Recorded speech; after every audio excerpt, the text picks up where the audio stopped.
Panibagong pakikipagsapalaran na naman. Ito, may ahas dagat. Di ko masyadong kilala kung anong ahas dagat ito. Para bagay itong kasili ang itsura nito. Tawag nito dito sa amin, ugdok. Asintahin ko daw na maayos. Kung magitik ko. Yun, sa pool. Ah, nabungaw. Sama ng tama. Nag-ikot-ikot. Nandun na. Nasama ng tama. Kala mo nagitik ko. Tumataas siya. Panain ko ulit. Yun, tinamaan. Nasa ulian. Nagpapahinga lang pala yun. Persado na naman. Nag-iipon lang ng lakas pala yun. Ayun, persado na naman. Sigurado papahirapan ako nito. Panain ko. Hanapin ko yung gitikan niya. Baka matsambahan na naman. Yun, tinamaan. Nakabunot uli. Barabalintong na naman. Ando na. Nasama naman ng tama. Pinahihirapan ako nito. Kala ko nagitik. Yun, magpapahinga na naman yan. Mamaya malakas na naman yan. Ayan pa. Nahihilo pa yata. Paikot-ikot na naman. Nasama na naman ng tama nung pangalawang pana ko. Ang hirap pala nito patayin. Hindi mo mapatay-patay sa isang panaan lang. Mautak pati. Nagpapahinga na, nag-iipon lang ng lakas. Baka mamaya malakas na naman yan. Wala ka dyan. Ay, masuot na sa bato. Nandun na, pinipilit isuot yung buntot niya. Talagang mautak ito. Papahirapan ako nito. Nahuli ko na materin pala. Hanap na naman. Ano yun, nagagapang na yun. Kala mo umang. Ito, may shell. Masarap yata ang laman itong shell na ito. Grabe man laki. Bawal itong shell na ito. Kasi ito pinagbabawal na shell. Bawal kunin. Kaya ito, papalampasin ko ito. Hindi ko ito kukunin at delikado. Pinagbabawal ito ng bipar.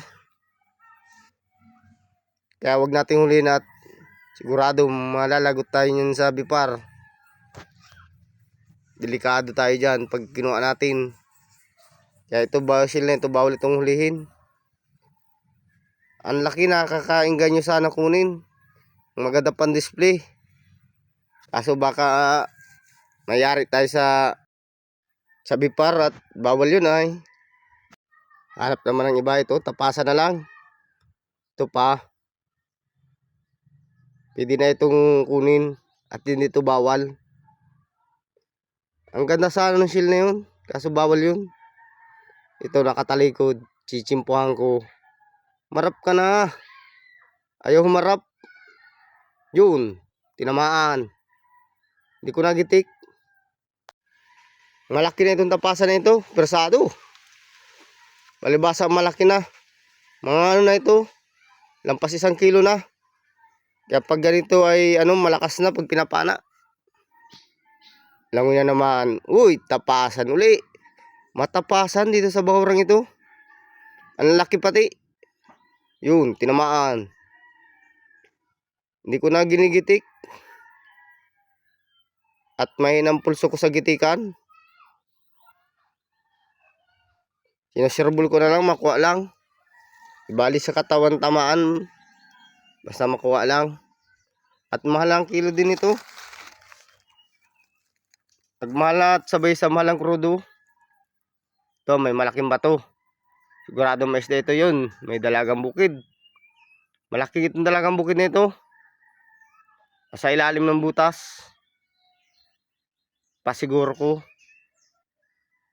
Ayun na. Uy, 2 dalagang bukid. May tapasan. Papanin ko ito yun. Pinagsabay ko panain. Nag-alis na yung tapasan. Pares malaki yung dalagang bukid. Medyahin na yata ang isa nito. Umalis yung tapasan, sayang. Nagsama-sama sila sa butas ay nagkasabay-sabay. Buti nga isang tira. 2 tinamaan. Bihira mangyari yun.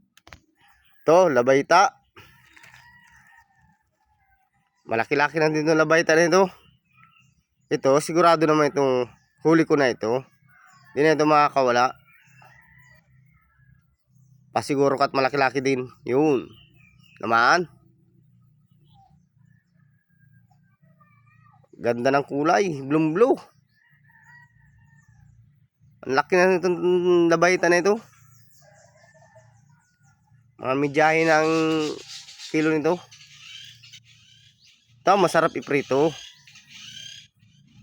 Pasaway ang ibon dito. Dati manok kan, ibon na naman. Ito, may pitik.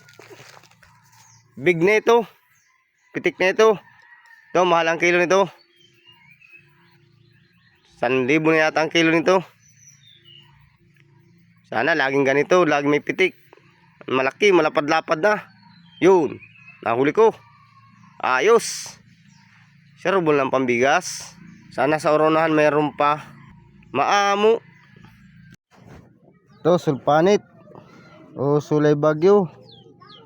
So, ito yung isdang binabalatan. Binabalatan itong isda na ito. Ang sarap nito pamprito. Kala mo lasang manok ang ano nito pag piniprito. Yun, may dalagang bukid. Ito, dalagang bukid ulit. Madalagang bukid dito.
Bakit ganyan laging mahal ang krudo? Panty lang laging ibababa na yan. Ay ano ba gayan? Kawawa. Sana matapos ng gira na yan at naapekto ng mga maglalaot. Kawawa mo kayo maglalaot.